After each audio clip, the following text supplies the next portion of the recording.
Hey guys, what's going on? It's Eli, back with another review video. Before, there was Leica Studios. Leica Studios, best known for doing a lot of great stop-motion animated films, from Coraline, Paranorman, Box Trolls, The Missing Link, and their work in commercials and such, like, most prominently M&M's and Coca-Cola. I'm sure you know this.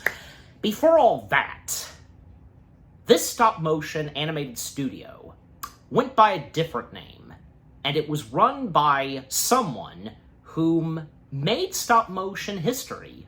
Yeah, I'd say probably right up there next to, say, well, another, iconic figure in the realm of stop-motion animation, Ray Harryhausen. That, of course, being the late Will Vinton. Will Vinton, whom was responsible for bringing to life a lot of fantastic, well-put clay animation to life and such, and calling it claymation, and just, the work and clay animation that Will Vinton did in the 70s to 80s and 90s, just amazing. And some of his claymation work, well, we would most notably know, say, the California Raisins, or Michael Jackson's Moonwalker, Captain EO, Return to Oz, the list goes on. However, in the early/mid-1980s, Will Vinton at one point did do a full-time claymation movie, and this being the only claymation movie that he ever did, and back when Leica Studios was called Will Vinton Studios, run by Will Vinton. So that's right, guys. I am finally reviewing, and not to mention, this claymation film is celebrating its anniversary. That's right, from 1985, The Adventures of Mark Twain. Yes, 1985's The Adventures of Mark Twain. Yeah, I gotta say, The Adventures of Mark Twain, it's a pretty well-put stop-motion animated film that's literally entirely clay. Just everything in this movie is 100% clay. Like, obviously from the characters, the sets, the ship, the background pieces, even the sky, everything that you look and see on screen in this movie is entirely clay. And it's amazing. Even for them doing the sky, on account of the clouds, but still, it's just amazing. And not to mention that this movie is an entire well-put tribute to the legendary man himself, Mark Twain. Everything about this movie, with what it has to offer, not just with its beautiful claymation and with Will Vinton's direction, but how it properly pays tribute to the man himself, Mark Twain, and by incorporating some of his iconic stories that he wrote in books, and by combining that, and with the story and plot that goes on in this film that was inspired by one famous quote from Mark Twain, and it has to do something with Halley's Comet. I'll get to that some more, and talking about the quote some more, but just, And with the first things I have to say about The Adventures of Mark Twain, well, I knew about this film for quite a while. Even ever since, maybe some of you like me, who enjoy and watch a lot of Electric Dragon 505 content, his animation look back most prominently, and that was one of my first introductions to, say, Will Vinton, Foley, and knowing about this film, and its history, its facts. And I'm glad to finally have gotten around to watching this fully, in all of its glory, this being one heck of a stop-motion animated masterpiece. Just everything about it from beginning to end is well put, with its style and look, with what Will Vinton himself brought to this full-time claymation film, and, all of the stuff that this entire movie, because with it paying tribute to Mark Twain, and just everything about this was really good. And I myself, having known, of course, about Mark Twain, knowing about what he is, and even like say when he would be portrayed in different materials, like I most prominently remember his appearance in an episode of Star Trek: The Next Generation. The season 5 finale and the season 6 opener of TNG. Yeah. But more than that, of course. And some of Mark Twain's stories being adapted, of course. And, even like, say, when there have been other portrayals of Mark Twain, like, say, even, the late Val Kilmer, he portrayed Mark Twain. And Mark Twain, just this iconic figure with his geniusness, with what he wrote in his books and novels, and, what more do I have to say? And with the movie itself, the premise of this film, the direction of this film, its claymation, Will Vinton's direction, everything about it is fantastic. And it's great to see that even, as I sometimes point out, Rotten Tomatoes, it has an 80% score. That is good, yeah. But yeah, just overall, The Adventures of Mark Twain from 1985, it's really good. Very underrated. You guys are missing out on quite an extraordinary stop-motion film from the early/mid-1980s. That was done by Will Vinton. Alright, so, with the first things I've had to say about The Adventures of Mark Twain now out of the way, now, as always, for me, read the description / the story. In this claymation film, celebrated author Mark Twain, displeased with the state of humanity, sets off on a hot air balloon to meet his Cecital, if I'm pronouncing that word right or wrong, you know me sometimes, Destiny, Halley's Comet. Stowed away on the craft are beloved characters from Twain's stories. Yes, Tom Sawyer, Becky Thatcher, and Huckleberry Finn. As Twain's balloon ascends ever higher to its ultimate goal, his literary creations try to persuade him of the essential goodness of a man. Okay, so with reading the description / the story now out of the way, well, first off, because with, a little bit of background, as I sometimes does, and of course to bring up the quote, the iconic quote from Mark Twain that inspired this movie, because, again, with Mark Twain and Halley's Comet, because, it reads, and I'm reading it right here, and to do my Mark Twain impression, and again, the inspiration for bringing this movie to life, being inspired by this one quote from Mark Twain himself. I came in with Halley's Comet in 1835. It is coming again next year, and I expect to go out with it. It will be the greatest disappointment of my life if I don't go out with Halley's Comet. The Almighty has said, no doubt. Now here are these two incountable freaks. They came in together, and they must go out together. And in reality, that's literally what happened, because Mark Twain died one day after Halley Comet was near sight of Earth and such. That's wild, don't you think?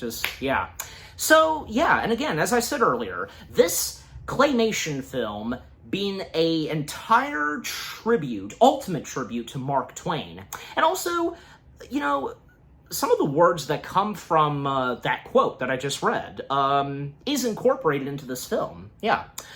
Okay, but and because, with Will Vinton himself, because, the early days of him doing some claymation work, and before he would do this, because he did some short films, he did, some commercials and such. Well, most prominently, one short film he did was the Oscar-winning short film Closed Mondays, if any of you are familiar with that. And and as I just said, it would be Oscar-winning. Will Vinton and a buddy of his, Bob, they would win an Oscar for this short film. The short film even beat Disney's Winnie the Pooh and Tigger 2. Man, at least something Winnie the Pooh did win an Oscar, that being Winnie the Pooh and the Blustery Day. So, definitely Winnie the Pooh and the Blustery Day is, if not one of the, it's one of the best of the three Winnie the Pooh shorts. Yeah. But anyway, so, even after that, and still, with Will Vinton starting his own company, hiring 6 employees, Bob, by that point, left, his buddy, Bob, and, like I said, working on commercials and shorts and such, and Will decided at one point in the 80s, moving to doing movies. And even, like, say, with the exception of doing a few, claymation pieces for a couple of, like, films and such, yeah, this time, Will Vinton doing a full-blown movie that's entirely claymation, and thus this. So, okay, with some background out of the way, yeah, get into the film itself and break it down. Yeah, because, like I said, from beginning to end, it's really interesting with what this claymation film has to offer. And yeah, because, the main characters and who encounter Mark Twain, and they discover that he is going to descend into the sky with his hot air balloon. And of course, those characters being Becky Thatcher, being voiced by young Michelle Marinan, if I'm saying her last name right. Again, you know me sometimes. Huck Finn being voiced by young Gary Krog, if I'm saying that right, and Tom Sawyer being voiced by young Chris Ritchie. Yeah, so them being aware at one point, Huck and Tom, about, what's going on with Mark Twain, the Halley's Comet and such, and even, like, yeah, because, with what they, what they heard about Becky, what she was doing. Like, unbeknownst to them, like, she's actually attending to, what Mark Twain is about to do, say goodbye to humanity, and make his way into the sky with his hot air balloon. So, yeah. And, seeing Mark Twain himself about to descend into the sky with his hot air balloon, and Mark Twain being voiced by, the late James Whitmore. Yep. So, Mark Twain, because, he's given up on humanity pretty much, and, and he feels that he must, meet with Halley's Comet, and from there on, go out with Halley's Comet. And by the way, because James Whitmore, to mention him some more, because, like, he was in something Planet of the Apes, but most notably, he was, Brooks Hatlin, yeah, I think I'm saying the last name right, in The Shawshank Redemption. So yeah, that's one of James Whitmore's biggies. That's pretty cool. Okay, anyways, so what happens next? At one point, Tom and Huck, they're going to sneak aboard Mark's hot air balloon and be stowaways and such. And with Becky tagging along with them, of course. Yeah. So with all 3 of them being stowaways on Mark Twain's hot air balloon, and when eventually they would cross paths with Mark Twain on the hot air balloon, come face to face with him, well, I mean, Mark, he has no problem that they're on his hot air balloon, and he knows who they are. He wrote them in his books. So, yeah, but unbeknownst to them. Interesting. Yeah, so, like I said, Mark descending in his hot air balloon, and yeah, because looking at the design and look of the hot air balloon, and all the cool, like, gadgetries and such that is in the hot air balloon, it's really cool. And again, keep in mind, all of this, and on the hot air balloon, being made entirely of clay. It's amazing. Yeah, just like from the steering wheel, telescope, and all these levers and stuff like that. It's just amazing. Yeah. But yeah, so by this point, all of them in the sky. Also, yeah, because another character that is alongside with Tom, Huck, and Becky is this frog, which being Huck's pet frog named Homer.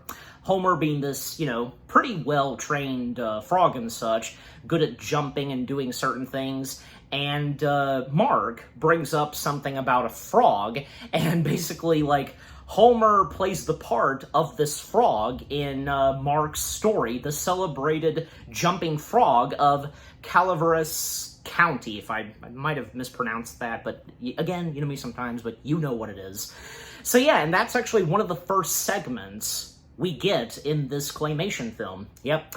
The celebrated jumping frog, and Homer playing the part of the jumping frog.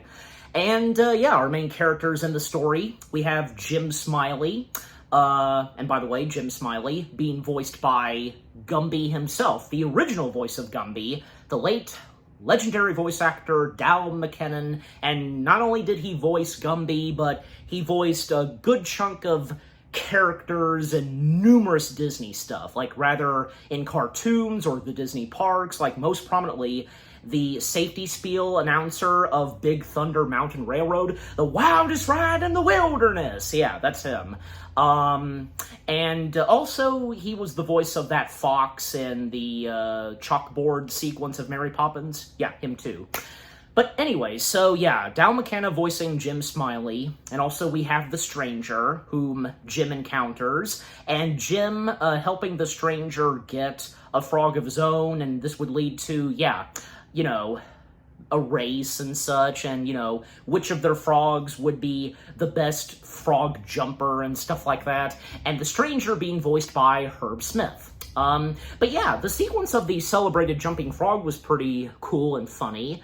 And with its claymation there. And yeah, especially because, you know, the movement of their mustaches, characters with long mustaches that cover their mouths, just really well done. And knowing the behind the scenes of, you know, all shots of these characters with their facial expressions, their mouth movements, all done with clay is, again, just extraordinary.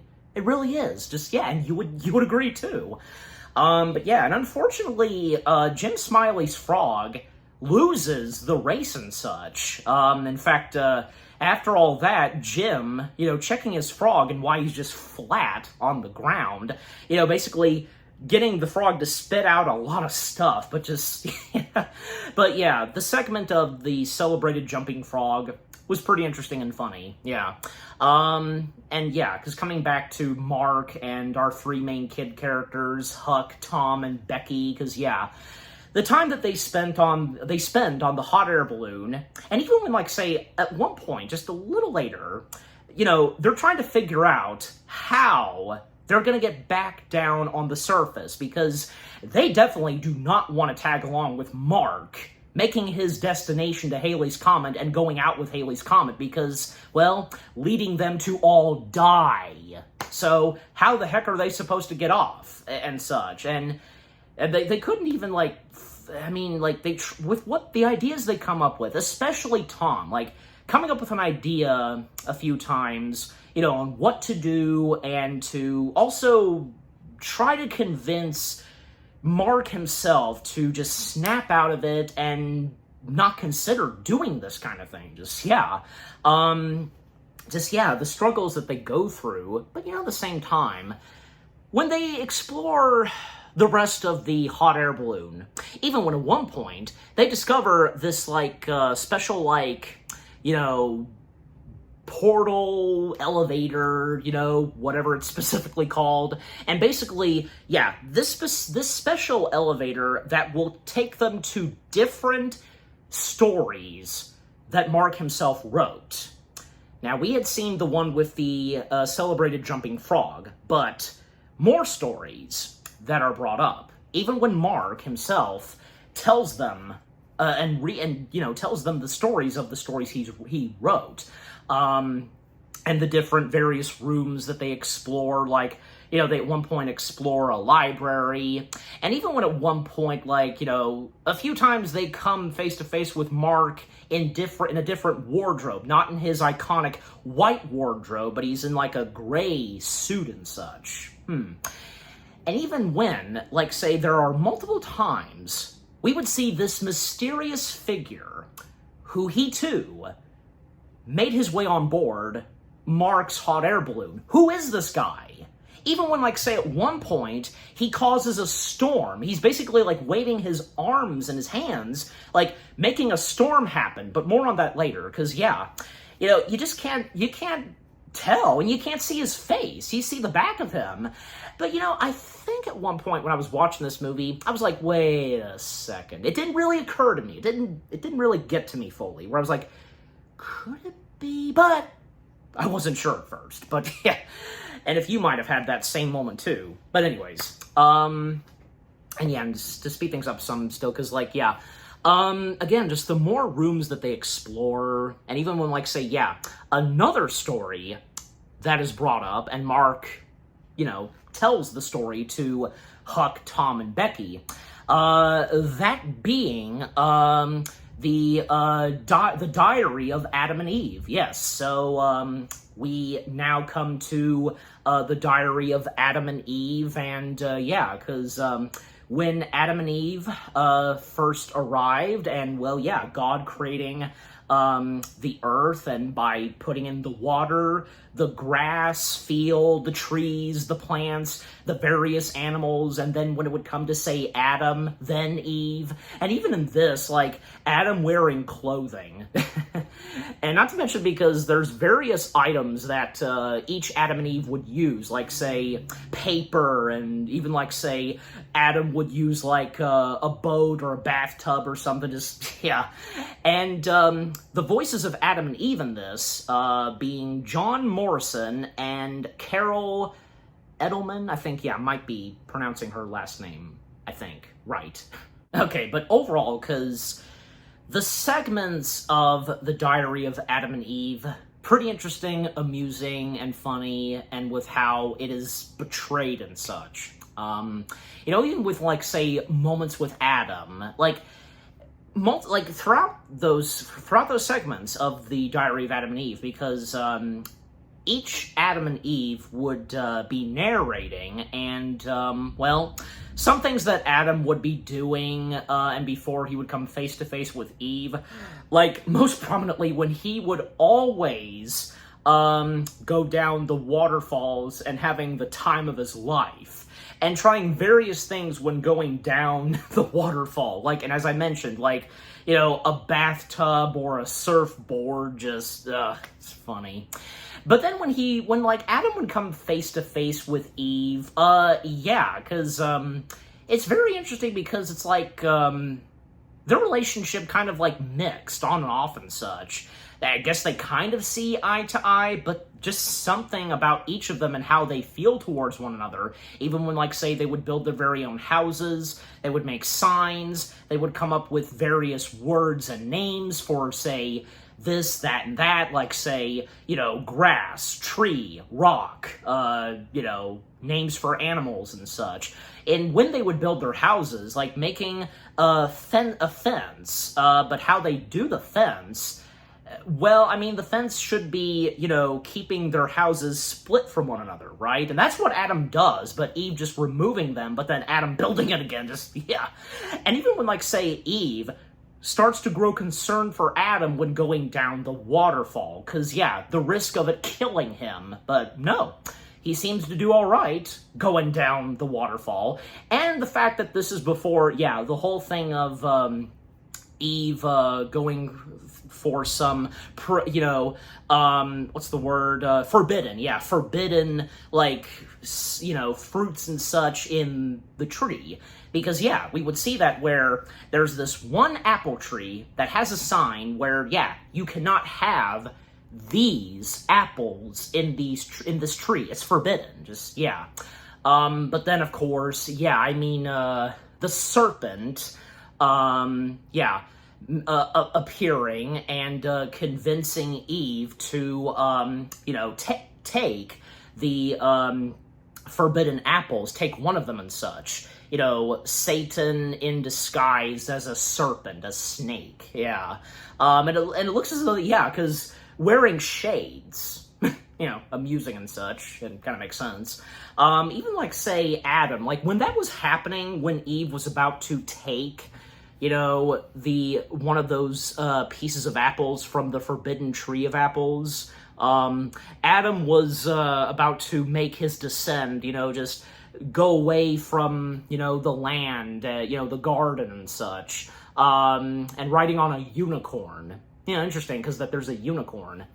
And also, because, yeah, I mean, all the animals getting along. However, like, one moment where, like, yeah, like, a vulture most prominently didn't want to eat his greens and stuff like that.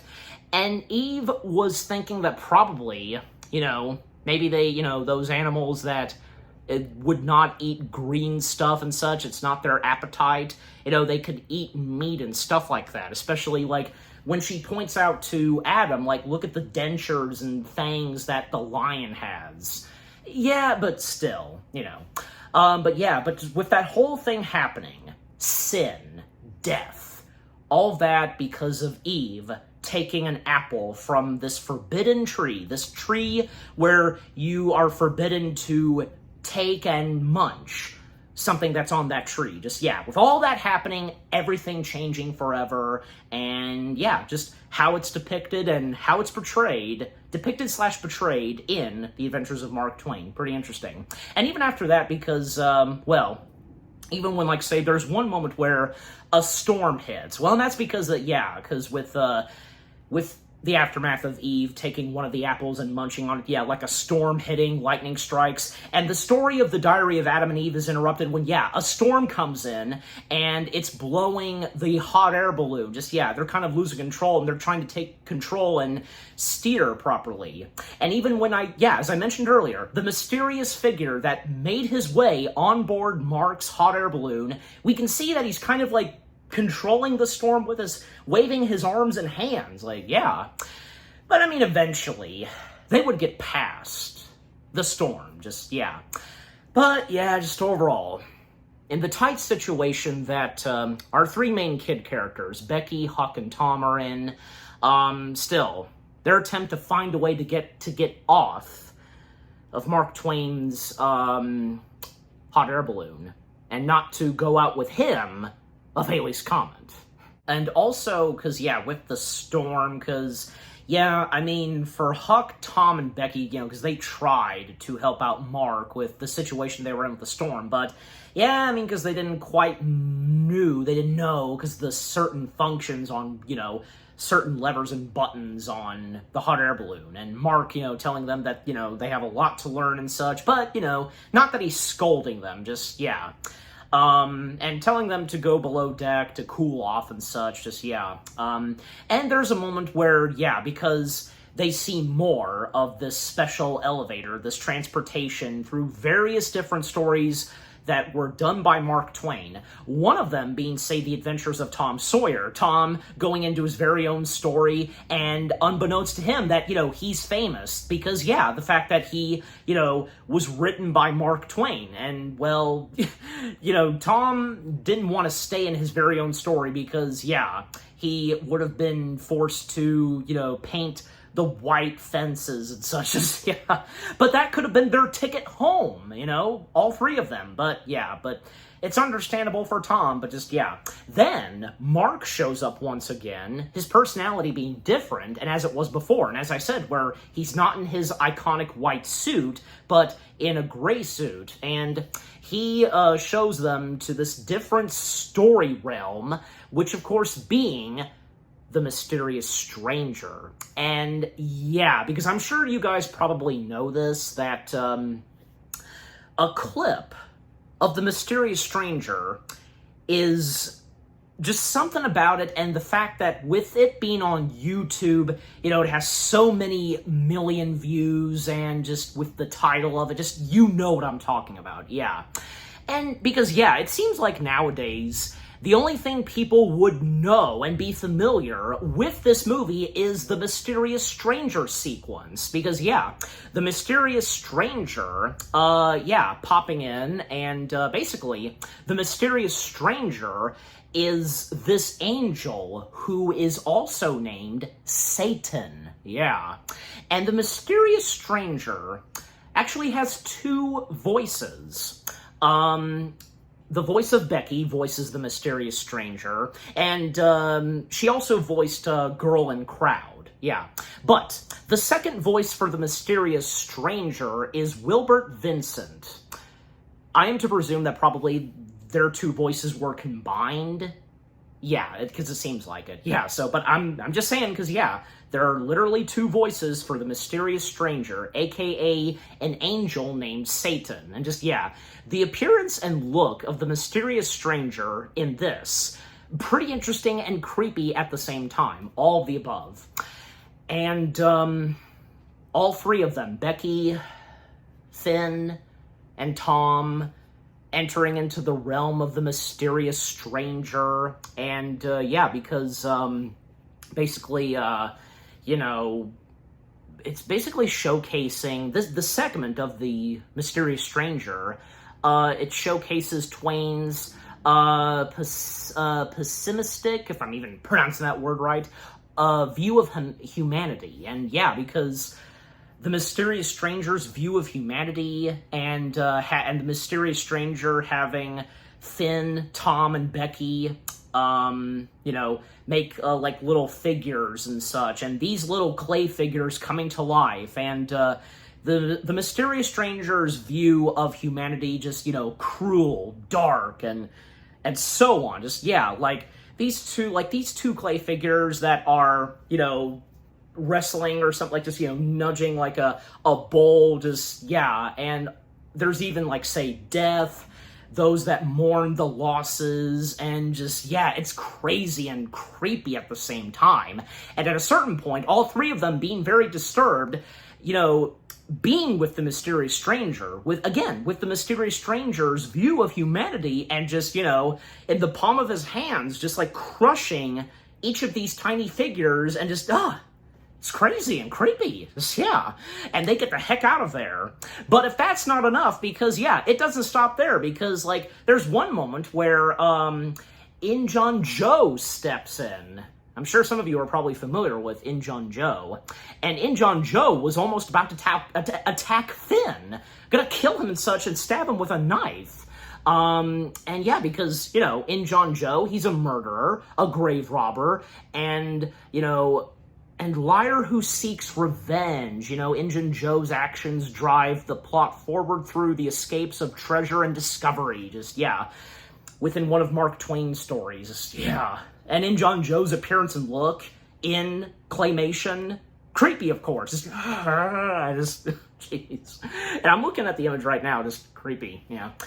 But yeah, and, well, by this point, and, after all that craziness, thanks to Mark, Tom decides that, yeah, what they're going to do this time, and at the right opportunity, a little later, they're going to hijack Mark's giant hot air balloon. Yeah, because they're going to take hands in their own matters, and matters in their own hands. That was backwards. And yeah, just hijack Mark's hot air balloon, because they are not going to go out with him alongside Haley's Comet, and they just want to get back home, pure and simple. But, you know, still, with what would happen next, and, you know, eventually they wouldn't have to hijack Mark's hot air balloon, but more until I get into that some more later. Okay, and then a little later that evening, like, there's a moment where Mark Twain is playing organ music, and, like, a portrait, and parts of the organ come to life, and they're a chorus. And, well, by the next day, you know, Tom, and Becky, and, Finn, they're going to make their plans and such, and in order to hijack the hot air balloon. In fact, you know, a few pieces and stuff that they do, like there's the central power panel, and they're going to use an axe and the thrusters and stuff like that. The specific ways they're going to do in order to hijack the hot air balloon. And when at one point they enter in this other room with the special, like, elevator, and yeah, they come into this library, and as I mentioned earlier, because yeah, this library where, yeah, stacks of books, and when they hear Mark's voice, and when at one point Mark falls asleep, and now's their chance to tie him up, literally, on the chair with chains. But when they make their way up back the deck of the hot air balloon, they can see Mark right there. They thought they tied him up, but, what exactly is going on? And, like, he was tied up, but yet he's right there. Well, we'll just have to wait and see. Yeah, because, yeah, something obviously will be explained later on, and why, because sometimes Mark acts a bit different, and sometimes when, you know, we've seen him change wardrobe, and his interactions with the kids, but yeah. Then there's one moment where, because, they pick up something that's up in the sky and near, Halley's Comet. And that being another segment that we get, which being Captain Stormfield's visit to heaven. Yep. So Captain Stormfield appearing in The Adventures of Mark Twain, and Captain Stormfield being voiced by Wally Newman. Yeah. And Mark and Captain Stormfield are familiar with one another, and, greeting each other, interacting and on the monitor and such, and, Mark asks Stormfield where's he going, and, well, he's basically going to make his way to heaven. And in the segment of Captain Stormfield's visit to heaven, it was pretty interesting.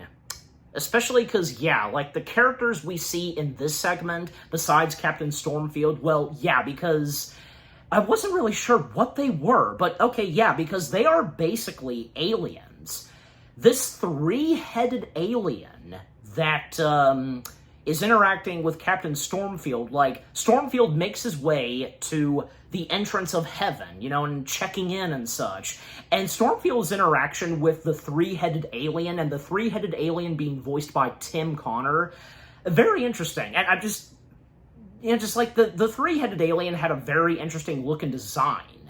Because with them being a three-headed alien, because, the way their heads look, and it looked like they have megaphones or something as ears. If you know what I'm talking about, and you've seen it, how they're depicted, how these aliens are depicted in this story. So, of Mark Twain's. Just the interactions between Captain Stormfield and the three-headed alien, it doesn't go so well for Captain Stormfield, especially, when he explains to the three-headed alien that, where he comes from. The mentionings of, say, San Francisco, California, America, that doesn't ring a bell to them, and Captain Stormfield is supposed to have specific items with him and going into heaven. And eventually, he would then make his way, going through the gates of heaven. But it's not the heaven that he was expecting, because inside this heaven is basically all various three-headed aliens that are partying a lot, and the different jump cuts of, the look and facial expressions of Stormfield. Not the heaven he was expecting. But eventually, he would then find his way to the rightful heaven he was looking for. Yep. And to go ahead and name some of the other characters, because, St. Peter, being voiced by Todd Tuckless, if I'm saying the last name right. The Endix Vader, if I'm saying that right, being voiced by Billy Scream, and he also voices some animals. First Heckler, being voiced by Bob Griggs. Second Heckler, Coward Wholesale. Man and Crowd, being voiced by Tom Gasick. He also voices, he voices Homer the Frog.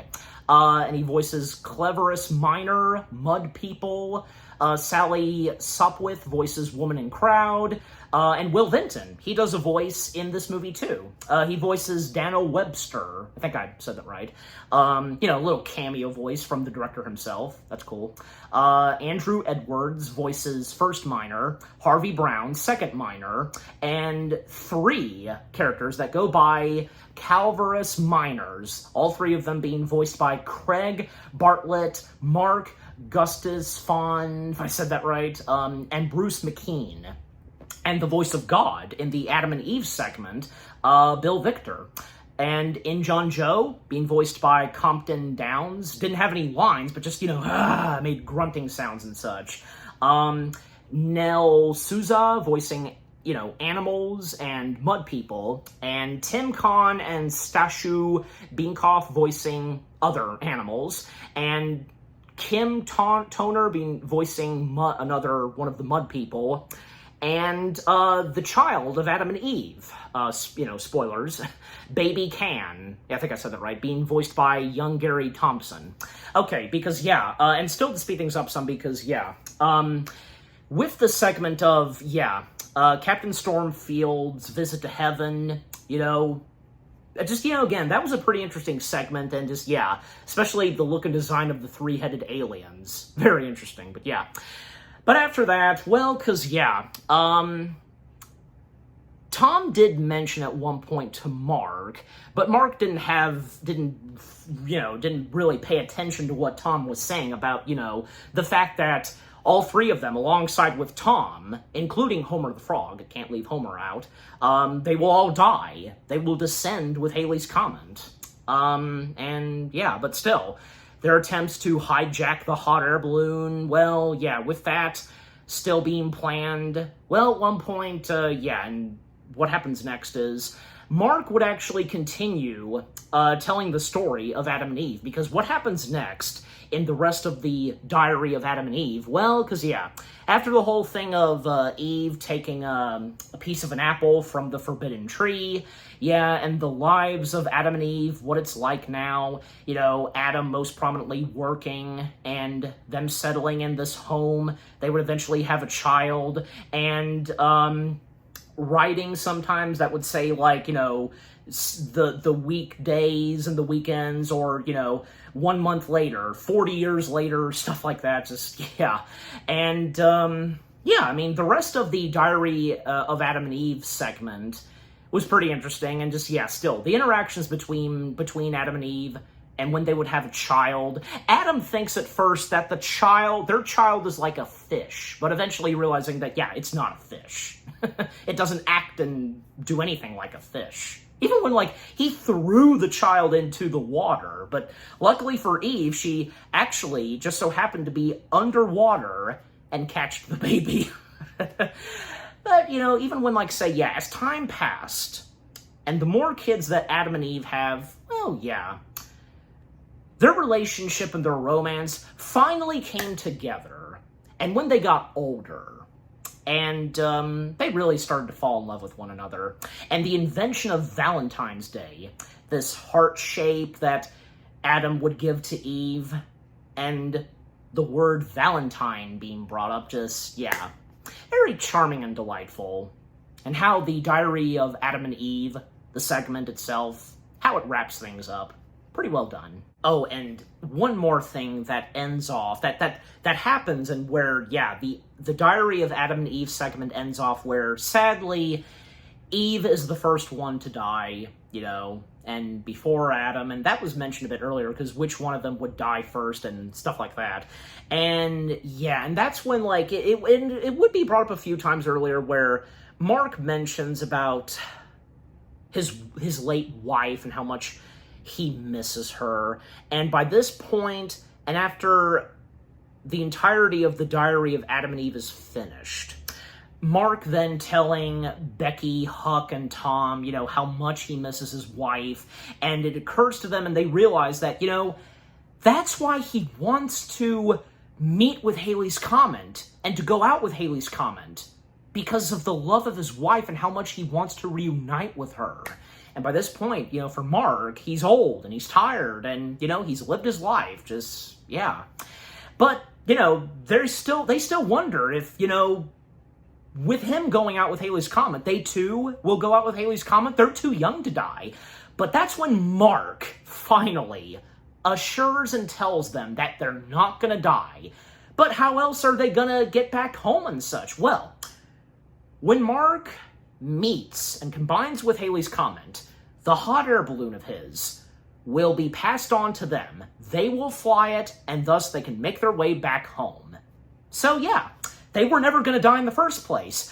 But by that point, yeah, it was too late where, yeah, because earlier they did set up where they would hijack the hot air balloon. They would mess with the central power panel. And yeah, by causing it to malfunction and such, mess with it.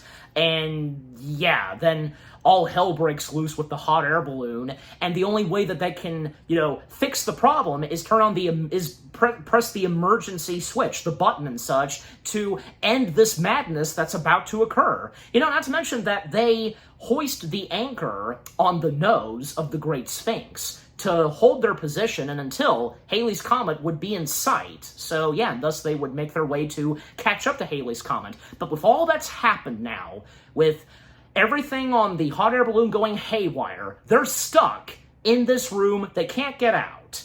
Well, that's when Tom realizes that there's a portal, and they can, the only one that can fit their way out of the portal is Homer. Homer, the frog, is the answer to hop his way up top deck and to press the button. And thus, yeah, Homer making his way up top of the main deck, and he doesn't push the button yet. However, the mysterious figure that we see popping up here and there, not seeing his face, he pops in, holding a cigar, and kind of, scares Homer a little, and Homer pressing the button. So thus, they are free, they get out of the room they're in, and thus they make their way up top deck. They remove the anchor, which causes the breaking of the Great Sphinx nose. And thus, Halley's Comet is in sight. They try to catch up to it, and the sequence where they're trying to start thrusters and to go into hyperspeed, to get there as fast as they can to catch up to Halley's Comet, pretty good. And just, with the claymation and what's in the sky, just, amazing. And eventually, after all that, and when they finally get the thrusters fired up, they eventually make their way inside of Halley's Comet. But then, at one point, the big reveal happens. The mysterious figure who we had been seeing at times, whom being on board Mark Twain's hot air balloon, is finally revealed. It's another Mark Twain! There's two! And it turns out that it's the same Mark Twain that they encountered a couple of times where, he was wearing different wardrobe, his attitude was different, and, And it turns out that, it's the dark side version of Mark Twain. And Mark Twain's dark side version of him explains that everyone has a dark moon. And so, Mark Twain was split. The good stuff of him, but the dark side stuff of him. Just, pretty interesting and clever. And Becky, Huck, and Tom feel that they should probably chain him up to get him out of the way, and because, Mark's gonna make his way into Halley's Comet, but no, his dark version has to come with him, because, it is him, everything apart him has to be there in him. And some of the dialogue that each of them have, and, between both Marks and such, just, And when the passing of the torch of the hot air balloon would be given to Becky, Huck, and Tom, and eventually, both Marks would combine, and, Mark would finally make his way to Halley's Comet. We would see his face in the sky, and the last words he would say to our three main characters, blowing some wind to, send the hot air balloon, back to where it needs to go this time, back home, and just, And after all that, Becky, Huck, and Tom, they start to write a story all about the adventures of Mark Twain and such, and a bit of narration they do. Just, a pretty interesting way to end off the film itself and the last stuff that was going on, the climax and such. Just, pretty cool, definitely. But, the adventures of Mark Twain itself, just, it's a really satisfying, interesting, well-put, stop-motion animated film that's entirely clay. The claymation, everything about it. Definitely an underrated stop-motion masterpiece. Right? Just everything about it from beginning to end. The storyline, the cast of characters, the claymation, the music and score, the creepy and disturbing moments, the segments, and all the various stories that Mark Twain wrote that are incorporated into this stop-motion film, from, say, The Jumping Frog, The Diary of Adam and Eve, The Mysterious Stranger, Captain Stormfield's Visit to Heaven. The list goes on. The way these characters are portrayed, the voice acting, Will Vinton's direction, just, everything about the adventures of Mark Twain is really good and worth a watch, And I'm giving The Adventures of Mark Twain, just why not? Of course. 8 out of 10 stars. Yes. 8 out of 10 stars for The Adventures of Mark Twain.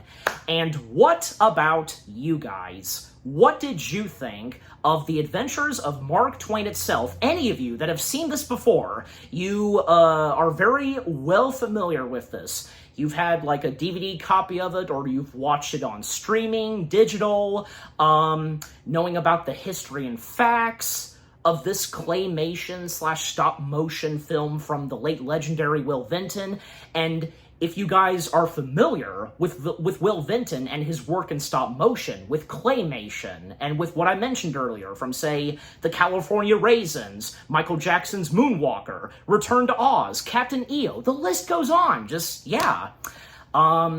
And if you find this very delightful and enjoyable, and if you are into Mark Twain's works, and yeah, and if you think that this was a well-put stop motion film in tribute to Mark Twain himself, just, yeah, overall, what do you think of The Adventures of Mark Twain itself with what I've had to say, my review, and yeah, what did you think of my review? Leave comments and give this review video a like, as always.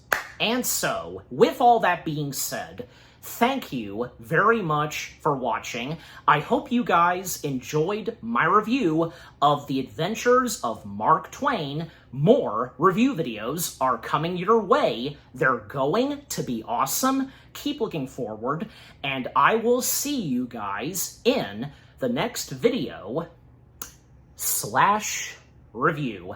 And stay tuned later tonight, because what I will be reviewing next, well, let's just say, and to best describe it, a movie adaptation of a Dark Horse comic from Frank Miller, directed by Frank Miller, but also, most prominently, Rodriguez, and Tarantino being a guest director. Yeah, it's obvious, you know what I'm talking about. Just, yeah, again, stay tuned for that. Take care, happy anniversary to The Adventures of Mark Twain, and peace out.